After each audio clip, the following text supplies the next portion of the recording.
Ladies and gentlemen of the jury, I'd like to reintroduce myself. I am Matt Van Amen, prosecuting attorney for the state of Alabama. The defendant whose fate we are about to decide was an orphan who jumped from foster families his whole life. When he rekindled his relationship with his aunt, he wanted nothing but to feel loved. However, his aunt, Miss O'Keefe, lived a lifestyle that was unfit for giving Gary the love and attention he thought he deserved. His aunt saw the defendant as an opportunity to make money by forcing him to take nude photos of her having sex with clients. The defendant clearly was terrified of the acts his aunt made him commit. Over time, his hatred for his aunt soon followed up to a boiling point. On the eve of Friday, January 12th, immediately after arguing with his aunt about the pictures, the defendant stormed out of the Duke of Clarence house. The defendant then decided to return home.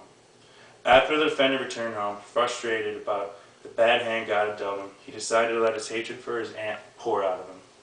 In the heat of passion, he grabbed a kitchen knife and murdered his elderly aunt. He stabbed her 9 times and slit her throat.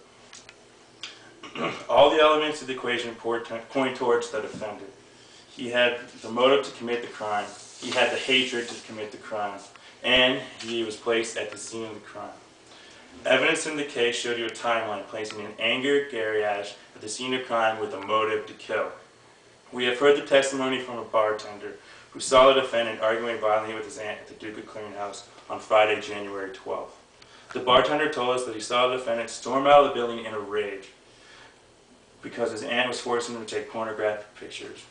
The bartender also proved that he stopped serving the defendant's aunt at 10:30 and put her in her cab and sent her home.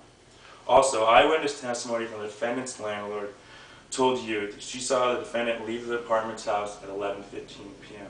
This means that both Gary Ash and Miss O'Keefe were together in the same apartment from 10:30 to 11:15. Also, testimony from a detective told us that the murder weapon came from within the apartment. This timeline from each witness is giving you proof the defendant was at the scene of the crime and used a kitchen knife from within the apartment. Members of the jury, the defense will try and make you believe the defendant left the apartment at 11:15 p.m. to return home to witness his aunt's dead body at 12:10 p.m. This means there was approximately 55 minutes of elapsed time. 55 minutes is how long it took for the defendant to try and clean up after the crime, until he realized he had to phone police and play innocent. In the defendant's own testimony, he admitted that he did not love his aunt, so we cannot believe he didn't commit the murder because he loved his aunt. Members of the jury, the defendant Gary Ash is guilty beyond a reasonable doubt. All the elements of the equation point towards the defendant.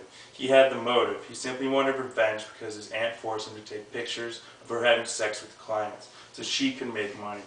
For this reason, he had enough hatred to commit a crime of passion, stabbing his aunt 9 times and slitting her throat. And last but not least, witnesses placed him at the scene of the crime with a motive to kill. This is clearly a crime of passion, and Gary Ash had the passion to kill, and justice must be served to him.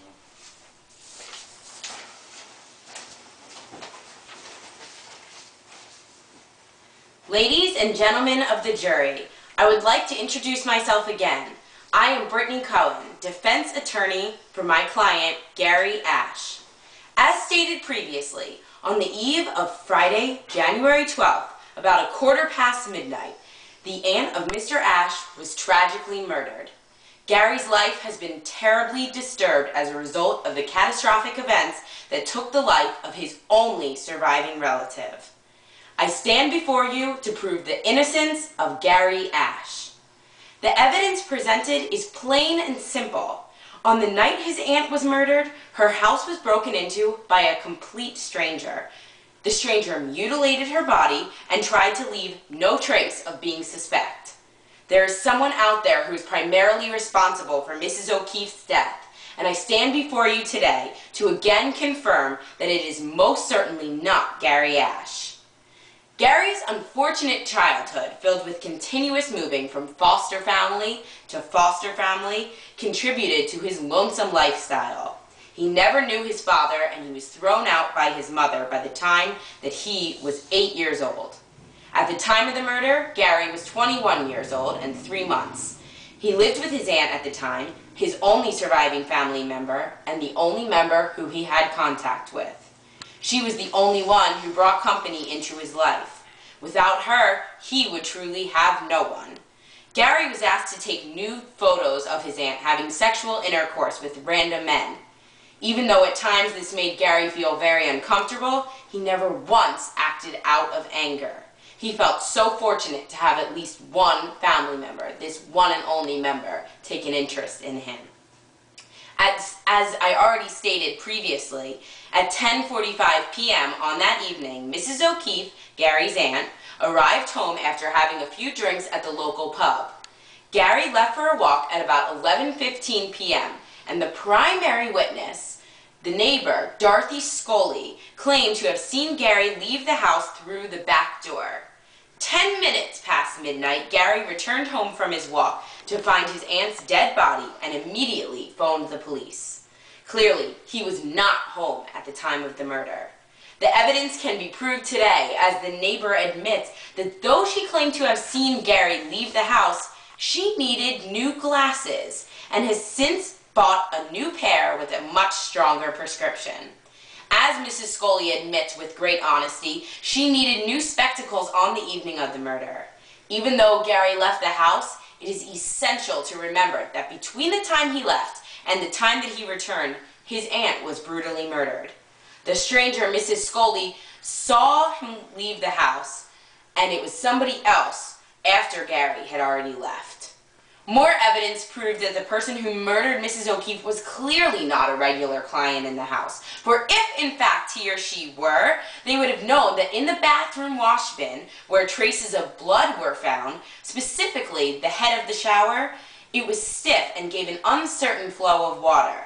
This piece of evidence was once again proven after a field trip to the house with the detective. Gary loved his aunt for the mere factor that, again, she was all he had. By losing his aunt, Gary gained nothing.